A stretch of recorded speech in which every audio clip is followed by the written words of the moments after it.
a majestic African queen arrives with a caravan of gifts before King Solomon's palace. Gold and spices in baskets, rich royal robes, elephants and camels in the background. Cinematic grandeur. The sun beats down on the dusty road leading to King Solomon's palace. The air is thick with anticipation and the distant sound of drums. Suddenly, through the shimmering heat haze, a procession emerges. At their head rides a regal woman, her skin the color of burnished gold, her eyes sparkling like pools of wisdom. She is the legendary Queen of Sheba, also known as Bilqis, Makeda, or Helena of Ashur. And she has journeyed for weeks across the scorching desert with a massive caravan laden with precious gifts for King Solomon. As they draw closer, we see that her entourage is a dazzling spectacle. Elephant riders on majestic tuskers trumpet loudly, announcing their queen's approach. Their movements are graceful and powerful, their tusks gleaming in the sunlight like polished ivory. Behind them come men and women adorned in fine clothes and jewelry, their bodies painted with intricate patterns and designs. They are followed by more elephants and camels, their humps swaying rhythmically, their bells tinkling like wind chimes.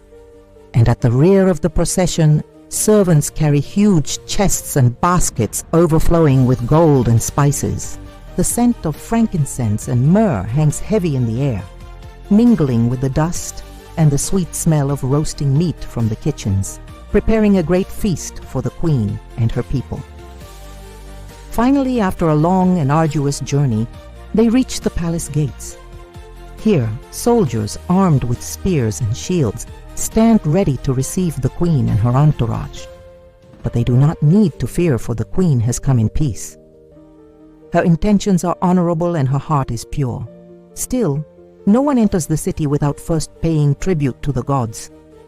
So the queen and her attendants kneel before a small altar and make offerings of incense and prayer.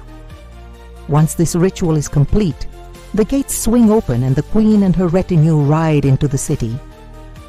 Everywhere she looks, the queen sees evidence of King Solomon's wisdom and power.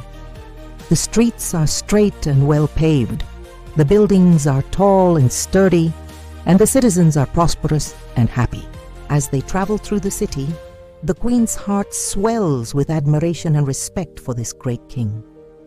Everywhere she looks, the queen sees evidence of King Solomon's wisdom and power. The streets are straight and well paved, the buildings are tall and sturdy, and the citizens are prosperous and happy. As they travel through the city, the queen's heart swells with admiration and respect for this great king. But the queen's journey is not over yet. She still has to meet the king himself and present him with her gifts. The two of them will discuss matters of import, such as the best way to rule their respective kingdoms and how to maintain peace and prosperity for their people. They will also share stories and legends from their different cultures, learning from each other and forming a deep bond of friendship and mutual respect. And now, the moment has finally arrived. The queen stands before King Solomon, and the two leaders exchange greetings and pleasantries. The queen presents the king with the treasures she has brought from her homeland, including gold and spices worth more than 12 talents of gold. King Solomon is delighted with the gifts and praises the queen for her thoughtfulness and generosity. In return, he offers the queen and her entourage a sumptuous feast and shows them the wonders of his palace, including the famous pillars that reach the heavens themselves. As the queen tours the palace, she is awestruck by its beauty and grandeur. She has never seen anything like it before. The walls are adorned with intricate carvings and paintings depicting scenes from the Bible, history, and mythology. The floors are made of polished marble, and the ceilings are vaulted and decorated with gold leaf. Everywhere she looks, the queen sees evidence of King Solomon's wealth and power. He truly is the richest man in the world, and yet he is also a humble servant of the Lord. The queen learns that he has built the temple of the Lord in Jerusalem, and that it is the most sacred place in the world. She is deeply impressed by the king's piety and devotion, and she realizes that his wisdom and power are matched only by his humility and righteousness. After several days of feasting and merriment, it is time for the queen to depart. She says a fond farewell to King Solomon and his people and begins the long journey home. She is sad to leave this magnificent city and the wise king who rules it, but she is also eager to return to her own kingdom and share her experiences with her people.